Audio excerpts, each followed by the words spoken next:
जय हिंद दोस्तों, स्वागत करते हैं आपके अपने YouTube प्लेटफॉर्म पे। और इस प्लेटफॉर्म पे हम लोग चर्चा कर रहे हैं क्लास 10th के मैथमेटिक्स की, गणित के उन सभी प्रश्नों के ऊपर हम लोग चर्चा कर रहे हैं जो क्लास 10th के हैं। क्लास 10th के एनसीईआरटी बेस्ड क्वेश्चन, पीवाईक्यू और एग्जाम्पलर के भी क्वेश्चन को हम लोग इसके माध्यम से देख रहे हैं। इस चैनल का, इस वीडियो का मुख्य उद्देश्य है कि आने वाले सीबीएसई बोर्ड्स के जो एग्जाम है उसमें आप एक बेहतर मार्क्स को प्राप्त कर सकें, जिसके लिए यह चैनल आपके लिए डेडिकेटेड है कि एक ही जगह पर एक चैप्टर के संपूर्ण, चाहे वो कंसेप्ट हो या उससे जुड़े क्वेश्चन हो, करा दिए जाए। तो आज की जो क्लास है वो पॉलिनोमियल की क्लास होगी, जो कि यह दूसरी क्लास होगी क्लास 10th के मैथमेटिक्स के लिए। आप लोग इस चैनल से जुड़ करके अपने आप को एक ऐसे पोजीशन पे लेकर के आइए जहां पे आपके मैथ के कोई भी किसी प्रकार के क्वेश्चन है वो आपसे अगर हल नहीं हो पा रहे हैं तो वो हल हो जाएं। इसके लिए आपको इस चैनल से जुड़ना होगा, वीडियो को देखना होगा और अपने दोस्तों के बीच में इस वीडियो को शेयर करना होगा। तो चलिए, आज की हमारा जो क्लास है वह है पॉलिनोमियल्स का। ठीक है, पॉलिनोमियल। पॉलिनोमियल्स का क्या होता है, हिंदी जो होता है वो होता है बहुपद। बहुपद, ठीक है। पॉलिनोमियल्स होता क्या, सबसे पहले ये देख लिया जाए। तो पॉलिनोमियल्स को अगर ऐसे समझा जाए तो पॉलिनोमियल्स एक प्रकार का ऐसा एक्सप्रेशन है जिसमें कांस्टेंट वैल्यू भी होती हैं और वेरिएबल्स भी होते हैं। कांस्टेंट वैल्यू और वेरिएबल को जोड़ करके जो हम एक्सप्रेशन को प्राप्त करते हैं, या कांस्टेंट और वेरिएबल के बीच में कोई मैथमेटिकल ऑपरेशन लगा दिया जाए, चाहे वो पॉजिटिव हो, मतलब ऐड हो, सब्सट्रैक्शन हो, मल्टीप्लिकेशन हो या डिवाइड हो, इसको लगाने के बाद जो भी एक्सप्रेशन हमें प्राप्त होता है वह हमारा क्या कहलाता है, पॉलिनोमियल कहलाता है। जैसे अगर देखा जाए तो एग्जांपल के तौर पे 3x क्या है, एक प्रकार का पॉलिनोमियल है। 4x स्क्वायर क्या आपका पॉलिनोमियल है। 2x+3 क्या है आपका पॉलिनोमियल है। पॉलिनोमियल्स में सबसे जो एक समझने वाली बात है कि पॉलिनोमियल का जो पावर होता है, जो पॉलिनोमियल का जो पावर होता है वह एक क्या होता है, होल नंबर होता है। The power of polynomial, the power of polynomial always be whole number. क्या होना चाहिए, हमेशा जो होना चाहिए वो होल नंबर होना चाहिए। जैसे इसके पावर 1 है, इसके पावर 2 है, इसके पावर 1 है, तो ये जो होता है ये हमारा क्या होता है, होल नंबर हो जाता है। अगर इसका पावर जो होता है यदि आपका नेगेटिव हो जाए, नेगेटिव होगा तो नेगेटिव होगा तो वो हमारा जो होगा वो पॉलिनोमियल नहीं होगा। या फिर फ्रैक्शन हो जाए, फ्रैक्शन भी होता है तो हमारा डेसिमल हो जाए। अगर ये अगर पावर में होते हैं तो दैट तो ये पावर में होते हैं तो वह पॉलिनोमियल जो होता है that's is not a polynomial. ठीक है, तो वह हमारा पॉलिनोमियल नहीं होगा। पॉलिनोमियल होने के लिए उसका जो पावर होना चाहिए वो होल नंबर होना चाहिए। अगर यह कह दिया जाए कि x+2/x, 2x² प्लस 3x⁻1/2, ये क्या है, अगर ये x नीचे ऊपर जाएगा तो नेगेटिव हो जाएगा, ये पॉलिनोमियल नहीं है। 2x² प्लस 3x⁻1/2 ये फ्रैक्शन में है, इसलिए पॉलिनोमियल नहीं है। तो पॉलिनोमियल होने के लिए सबसे पहला जो शर्त है कि उसका पावर जो होना चाहिए वो क्या होना चाहिए, या तो अगर पॉलिनोमियल है तो सबसे पहले उसका जो पावर होना चाहिए वो होल नंबर होना चाहिए। अब देखते हैं कि टाइप्स ऑफ पॉलिनोमियल्स, पॉलिनोमियल्स के कितने टाइप्स होते हैं। टाइप्स भी दो टाइप के निकाले जाते हैं। पहला होता है कि अगर वो according to number of terms, ठीक है। टाइप ऑफ पॉलिनोमियल्स में देखेंगे तो यह दो प्रकार से डिफाइन किया गया है। Type of polynomial, types of polynomial, type of polynomial भी पहला जो है वह किसके बेसिस पे है कि वह according to number of terms, according to number of terms, मतलब कि उनके पदों के आधार पे। ठीक है, पदों के अनुसार, पदों के अनुसार। इसमें जो पहला बनता है अकॉर्डिंग टू नंबर टर्म्स के आधार पे जो होता है वो होता है मोनोनोमियल,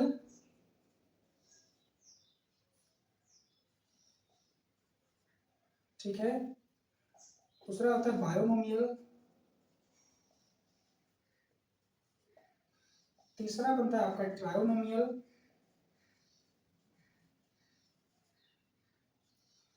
और जो चौथा होता है आपका बनता है पॉलिनोमियल।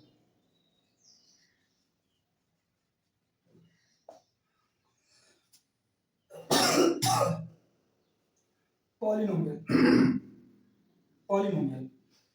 मोनोनोमियल में क्या होता है कि जहां पे केवल एक ही पद होते हैं वो बनता है आपका मोनोनोमियल। यह हमारा जो बनता है ओनली वन टर्म, तो वो क्या बन जाता है आपका मोनोनोमियल बनता है। बायोनोमियल क्या होता है जहां पे दो टर्म्स आते हैं, जैसे अगर 3x+5 कर दें, 2x² + 2 कर दें, 4x+8 कर दें, ये क्या होता है आपका बायोनोमियल होता है। ठीक है। इसमें क्या होता है देयर आर टू टर्म, यहाँ पे दो टर्म आ जाते हैं।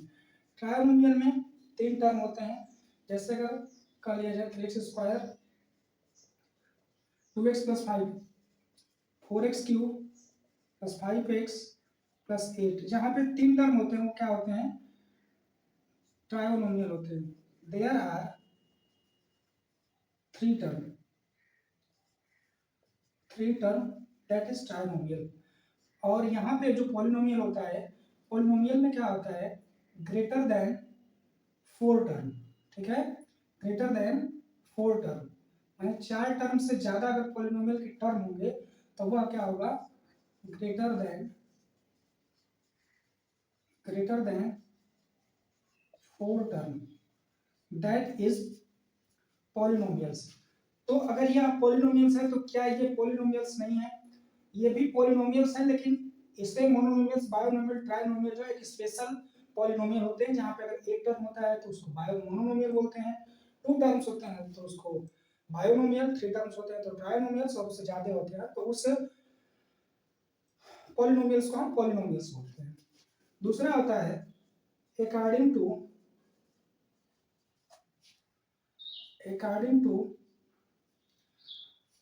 डिग्री। ठीक है, अकॉर्डिंग टू डिग्री,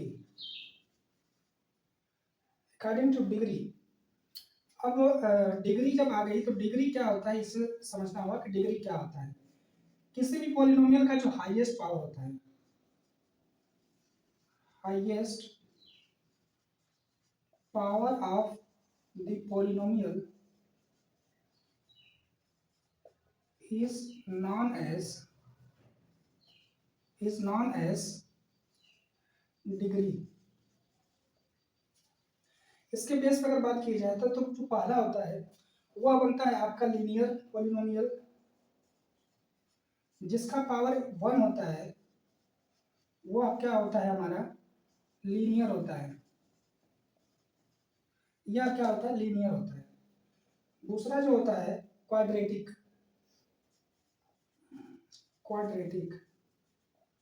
जिस पॉलिनोमियल का जो पावर अगर दो हो जाए तो वह हमारा क्या बनता है क्वाड्रेटिक बन जाता है।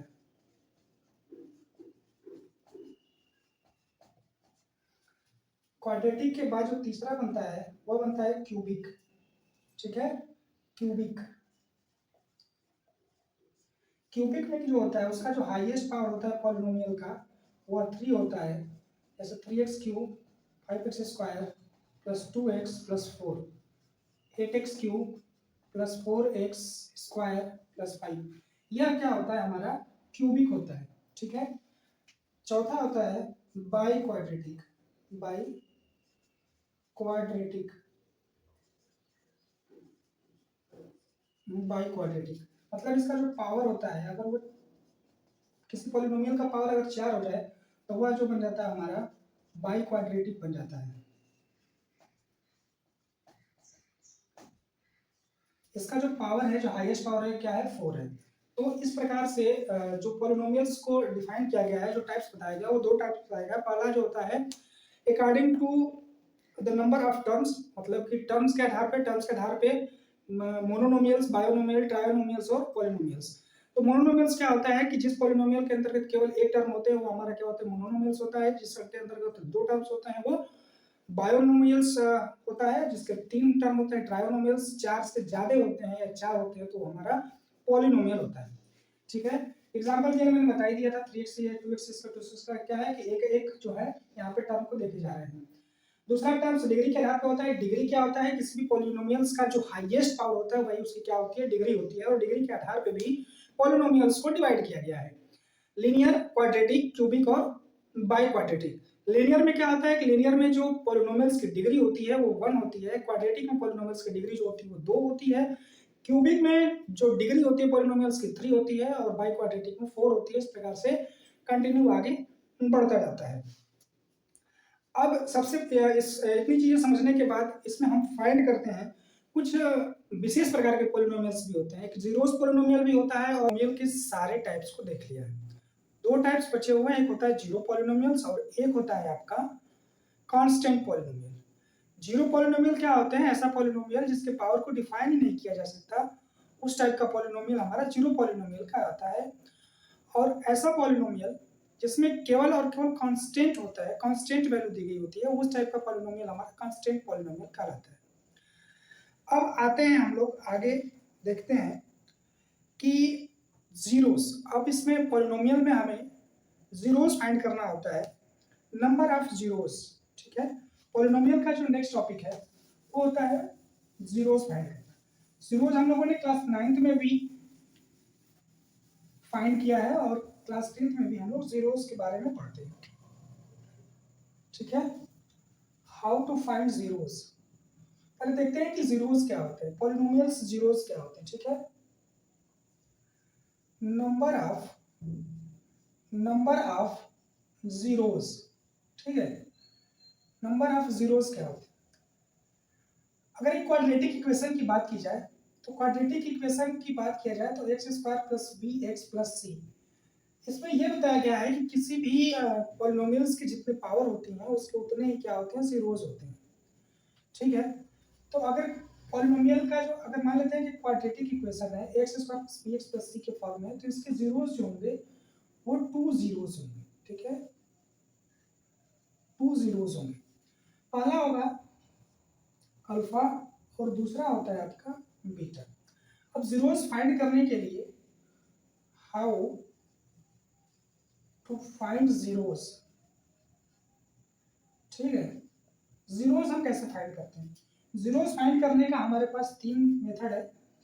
पहला मेथड है, जीरोस फाइंड किया जाता है फैक्टराइजेशन से।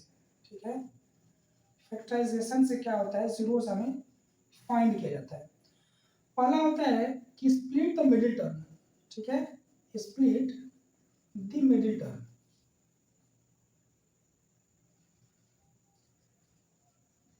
मिडिल टर्म को हम स्प्लिट कर देते हैं तो भी हमें जीरो मिल जाते हैं। दूसरा होता है आपका make perfect square. Make perfect square. या तीसरा जो होता है श्रीधराचार्य मेथड से, हम इसको क्या करते हैं, श्रीधराचार्य रूल से भी इसको क्या करते हैं, हम फैक्टर करते हैं और हम जीरोस को क्या करते हैं, फाइंड कर लेते हैं। साथ ही साथ ये देख लिया जाए कि जो इसके जीरोस होते हैं, क्वाड्रेटिक इक्वेशन के जो जीरोस होते हैं उसमें एक क्या होता है, एक रिलेशन होता है जो हमें याद होनी चाहिए।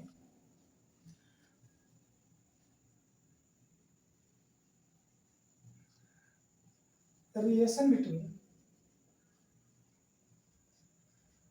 Between alpha and beta. अगर एक पॉलिनोमियल दिया है x square plus b x plus c, तो अल्फा प्लस बीटा जो होता है वो माइनस बी बाई ए के बराबर हो जाता है और अल्फा इंटू बीटा जो होता है वो सी बाई ए के बराबर होता है। यह फार्मूला आपको एकदम कंठस्थ हो जाना चाहिए, हमेशा के लिए याद होनी चाहिए कि alpha plus beta is equal to minus b by a, alpha into beta is equal to c by a. Sum of zeros को हम रूट्स भी बोलते हैं। ठीक है, sum of roots is equal to minus का बी बाई ए और product of roots जो होता है वो आपका बनता है c/a। एक नेक्स्ट फार्मूला ये भी बनता है कि यदि किसी पॉलिनोमियल के अल्फा और बीटा दिए हुए हैं तो उसके अगर हमें पॉलिनोमियल फाइंड करना होता है, पॉलिनोमियल का इक्वेशन फाइंड करना होता है, तो उसका फार्मूला क्या होता है? तो लिख दीजिए formula of polynomial if alpha and beta are given.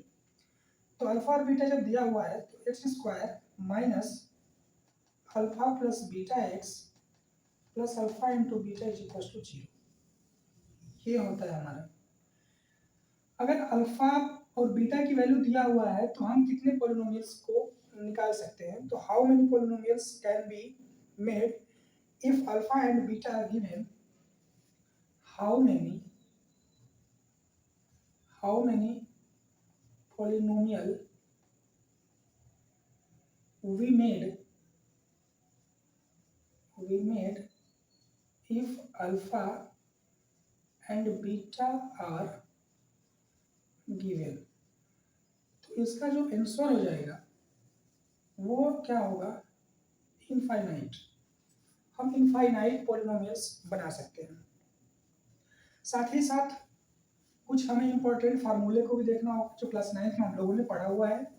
Class 9th में जो हम लोगों ने फार्मूले पढ़ा, आइडेंटिटीज को पढ़ी है, उसको हम लोग देख लेते हैं। a प्लस बी का होल स्क्वायर जो होता है a square plus 2ab plus b square, a minus b का जो होल स्क्वायर होता है a स्क्वायर माइनस का 2ab प्लस का b square, a square minus का बी स्क्वायर जो होता है a minus b a plus b. एक होता है फार्मूला आपका a प्लस बी का क्यू जो होता है a cube plus b cube plus 3ab bracket में a plus b. a minus b का जो होल क्यू होता है a cube minus b cube minus 3ab bracket में a माइनस बी। साथ ही साथ a cube plus b cube का जो फार्मूला आता है वो होता है a plus b a square minus का ab प्लस का बी स्क्वायर। इससे एक और फार्मूला हम यहाँ से जनरेट कर सकते हैं, ये हो जाता है a प्लस बी का होल क्यूब माइनस का 3ab ब्रैकेट में a plus b. a square plus b square का जो फार्मूला बनता है वो बनता है आपका a प्लस बी का होल स्क्वायर माइनस का 2ab। ये फार्मूले जो होंगे हम जब क्वेश्चन को सॉल्व करेंगे तो ये क्या हमें बहुत ही ज़्यादा हेल्प करेंगे। तो आइए अब हम अपने क्वेश्चन की तरफ बढ़ते हैं। क्वेश्चन को किया जाए। इसमें जो क्लास 10th में है इसमें 3 अगर रूट्स दिए हुए हैं किसी पॉलिनोमियल्स का अल्फा बीटा गामा, तो उनके बीच भी क्या करता है एक रिलेशन फाइंड होता है, तो उसे भी हम लोग देख लेते हैं। Alpha plus beta plus gamma जो होता है वह क्या होता है? Alpha beta beta gamma, gamma alpha की वैल्यू क्या होती है और अल्फा बीटा गामा की वैल्यू क्या होती है। तो alpha plus beta plus gamma जो होता है वो क्या बनता है आपका माइनस का बी बाई ए ही बनता है। Alpha plus beta plus gamma जो होता है वो बनता है आपका माइनस का b by a. Alpha beta beta gamma plus gamma alpha जो होता है वो आपका होता है सी बाई ए, और अल्फा बीटा गामा की जो वैल्यू होती है वो होती है आपके माइनस का डी बाई ए। तो ये भी इम्पॉर्टेंट है, इससे क्लास 10th में तो इसका यूज़ नहीं है, लेकिन जब हम कंपटीशन के एग्जाम को देंगे तो उसमें ये क्वेश्चन आ सकते हैं। तो चलिए आगे चलते हैं। दिया हुआ है कि क्वेश्चन दिया हुआ है कि find the zero of the polynomial quadratic polynomials and verify the relation between the zero and the coefficient. Coefficient क्या होता है? कोफिशिएंट अगर देखा जाए तो किसी भी पॉलिनोमियल का अगर मान लेते हैं x square plus b x plus c है, तो एक्स स्क्वायर का जो कोफिशिएंट है वो ए होगा, एक्स का कोफिशिएंट होगा वो बी होगा। ठीक है, तो क्वेश्चन नंबर 1 जो दिया हुआ है इसमें हमें बोल रहा है कि इसके हमें जीरोस फाइंड करिए और उसके कोफिशिएंट को भी उनके कोफिशिएंट के बीच का रिलेशन भी बताइए। पहला क्वेश्चन है आपका एक्स स्क्वायर माइनस का 2x माइनस का 8, तो मैंने क्या बताया था, 3 रूल बताया था। पहला बताया था कि उसके बीच की मिडिल टर्म को स्प्लिट कर दीजिए, दूसरा बताया था कि आप इसका परफेक्ट स्क्वायर कर दीजिए, या तीसरा एक था कि सीधा का फार्मूला भी आप अप्लाई कर सकते हैं। तो इससे देखा जाए तो 4 2 जा 8 हो जाएगा, और इसको अगर बीच के नंबर को स्प्लिट करते हैं तो ये बन जाएगा एक्स स्क्वायर माइनस 8 का मल्टीप्लाई यहाँ पे करेंगे तो 8 हो जाएगा, और ये बनेगा आपका 4 माइनस का 2x माइनस का 8, तो एक्स स्क्वायर माइनस का 4x प्लस का 2x माइनस का 8, x यहाँ से कॉमन लेंगे तो x माइनस 4 हो जाएगा, प्लस का 2 कॉमन लेंगे तो x माइनस का 4 हो जाएगा, x माइनस का 4, और ये बनेगा आपका x प्लस का। अगर इसके जीरोस को फाइंड करना है तो लिखेंगे कि इफ x माइनस 4, अगर ये जीरोस है, ठीक है, तो x की वैल्यू क्या हो जाएगी, 4 हो जाएगी, और x प्लस 2 अगर ये 0 के बराबर है तो x की वैल्यू क्या हो जाएगी, -2 हो जाएगी। ठीक है, दूसरा क्वेश्चन दिया हुआ है कि find the quadratic polynomials each of the following given numbers as the sum and product of the zeroes respectively. इसमें सम और जीरोस के सम और प्रोडक्ट दिया हुआ है, तो पूछ रहा है कि पॉलिनोमियल का इक्वेशन क्या होगा। सम मतलब कि अल्फा प्लस बीटा की वैल्यू दिया हुआ है, अल्फा प्लस बीटा की वैल्यू क्या दिया हुआ है आपका 1/4 दिया हुआ है, तो 1/4 हो जाएगा, और अल्फा इंटू बीटा की जो वैल्यू दिया हुआ है आपका -1 दिया है, -1 हो जाएगा। मैंने बताया कि अल्फा प्लस बीटा या अल्फा बीटा की वैल्यू दिया हुआ है, तो इसके लिए जो पॉलिनोमियल का इक्वेशन होता है वो होता है x square minus alpha plus beta x plus alpha into beta is equal to 0। अगर यहाँ पे लेकर के आते हैं तो x square minus alpha plus beta की वैल्यू क्या है 1/4, तो 1/4 रख देंगे, अल्फा इंटू बीटा की वैल्यू -1 है तो 1 हो जाएगा, एक्स स्क्वायर माइनस का 1/4 -1 इज इक्वल टू 0। इसको सॉल्व करेंगे तो हो जाएगा 4x स्क्वायर माइनस का 1 माइनस का 4/4 इज इक्वल टू 0, या 4x square minus 1 minus 4 is equal to 0। यही हमारा क्या होगा, पॉलिनोमियल का इक्वेशन बन जाएगा। इस तरह से पॉलिनोमियल्स के जितने भी टाइप्स थे, जितने भी इसके कंसेप्ट थे, मैंने इस वीडियो के माध्यम से आप लोगों को क्लियर कराया। बाकी एनसीईआरटी के जितने क्वेश्चन थे, मैं क्वेश्चन को भी मैंने एक एक क्वेश्चन को करा दिया। इससे आप लोग रिवाइज करिए, इससे रिलेटेड पॉलिनोमियल से रिलेटेड क्वेश्चन को करिए। बाकी जो भी क्वेश्चन अगर आप लोगों को नहीं हो पाते हैं, नहीं कर पाते हैं, तो उस क्वेश्चन को कमेंट बॉक्स में दीजिए, और उस क्वेश्चन को हम आप लोगों के सामने सॉल्व करके दिखाएंगे। तो इस तरह से ही हम अपने वीडियो के कार्यक्रम को कंटिन्यू करते हैं। मिलते हैं अगले क्लास में अगले टॉपिक के साथ, pair of linear equation in 2 variable. जो हमारा नेक्स्ट वीडियो होगा pair of linear equation in 2 variables का होगा। तो उम्मीद करते हैं कि यह वीडियो आपके लिए एक हेल्पफुल होगा, और आप अपने परीक्षा के लिए एक बेहतर तैयारी कर सकेंगे और एक बेहतर नंबर भी ला सकेंगे। वीडियो को लाइक करिए, चैनल को सब्सक्राइब करिए। मिलते हैं फिर से नए वीडियो के साथ, तब तक के लिए दीजिए इजाज़त, नमस्कार।